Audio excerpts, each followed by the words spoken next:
Yo, what's going on, YouTube? This is your boy, Divine Thought, and this is Who They Vision. Here to break down Dante Smith, and I'm here to tell you what it is, what it ain't, and what it look like. As you can tell on the screen, it says that he's 6'5", 305, but we just got word that he's up to 311 now. Um, you can look at his RAS and see his athleticism, but he shows more athleticism on film than he did at his pro day. We're going to go ahead and break down what it is, what it ain't, what it look like, and what it is. I love this pick. Love this pick. This is probably my favorite pick of the whole draft from an upside standpoint. Dante Smith he played left tackle, and he also played a little bit of guard at East Carolina. He missed time last year because of the COVID protocol. Um, he's a former tight end. He's a 3-year captain.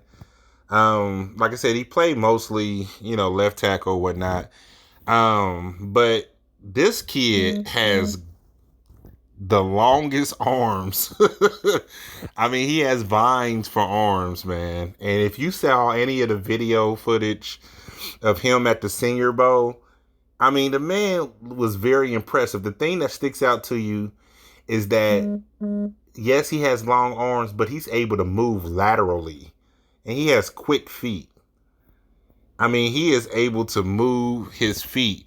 He has good acceleration off the snap.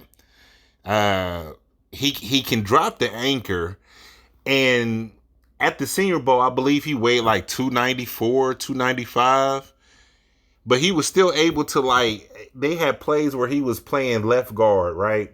And he would pull, and when he pulled, he was moving defensive tackles out of the way. He was hitting linebackers and dominating linebackers out.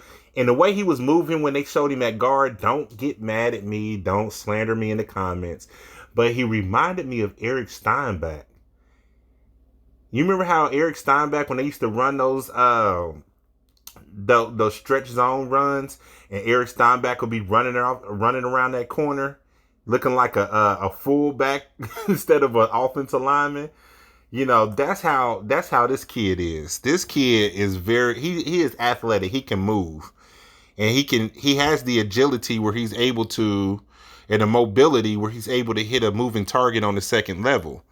You know, when you look, he has the quick feet, he has the length, he has the lateral ability to be something special. He really does look like a left tackle. You know, but we know that Jonah Williams is going to be our left tackle. So more than likely he'll be our future right tackle. He continued to put on weight because we're going to go ahead and break down what it ain't. He needs to work on his technique. At times he had a um, two-hand technique when he was at ECU, and you could see at times he will whiff. Like, he would go in there, a defensive end would come in and dip their shoulder and get underneath, and he would try to push them with his two hands, and he would completely miss. Or they would do a jab step on the outside and hook him inside. And when he tried to use those two hands to keep the offensive lineman off, he would completely miss and end up on the ground. So there are times that he misplaced his hands. And I think that's just a technique thing. Those are things that can be coached up. And thank goodness we got Frank Pollock back, and not Jim Turner. I mean, we're not even going to touch on that subject. So he's raw. He's raw. He's getting stronger. I don't know if this is necessarily going to be a weakness much longer, because like I said, he's 311 right now, where he was 294. I believe during the season they said he was like 278, 280, somewhere in that area. But like I said, he showed up at the Senior Bowl at 294. I believe during his pro day he was 305. and now he's 311. So as long as he continue to get core strength to strengthen up that core and continue to strengthen that upper body, I believe he'll be fine. But really his weakness is really from a technique standpoint, because athletically, tools wise, he has everything that you look for in a tackle. He has great feet. He can move laterally, and his arm length is 35 inch arm length, almost 36. You know what I mean? So if you got a guy that can move his feet and he has long arms that he can keep defenders at bay. If he gets his technique down, he can end up being one of the best right tackles in the NFL. And for a 4th-round draft pick that we got, a part of that trade back with the New England Patriots, this is a steal. This is a win-win situation, for us. Because what if he don't pan out at tackle? Well, maybe he could be our left guard of the future. Because the man has shown that he can move, and he has a high motor as well. So what it ain't, he is raw from a technique standpoint, and he needs to get his footwork and his hand placement down. What it look like? It looks like we got our tackle of the future. Like I said, this is my favorite pick from an upside standpoint, because if we hit this pick right here, oh man, our offensive line gonna be set. Because like I told y'all in the Jackson Carman video, I believe he's a Bobby Hart type player. I believe he's gonna be solid on that right guard position.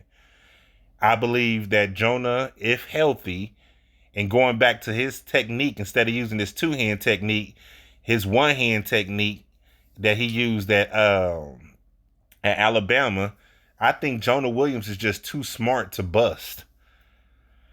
So with Jonah, Jackson Carman, and this kid, if this kid hit, I think Joe Burrow is going to be all right. And also, we drafted a little later, I'm going to get into Trey Hill. And if Trey Hill hit, because Trey Hill got some upside as well. So what it is, he's an athletic, very toolsy tackle. What it ain't, he's raw. He's not ready to contribute this year, unless Frank Pollack does a masterful job on his technique, and it's locked in his mind in his muscle memory. I don't see him contributing much this season. What it looks like we got a stud in the 4th round. But this is your boy Divine Thought. Thank you for tuning in. Have a good week. Stay safe out there. And remember, this is Who Dey Vision.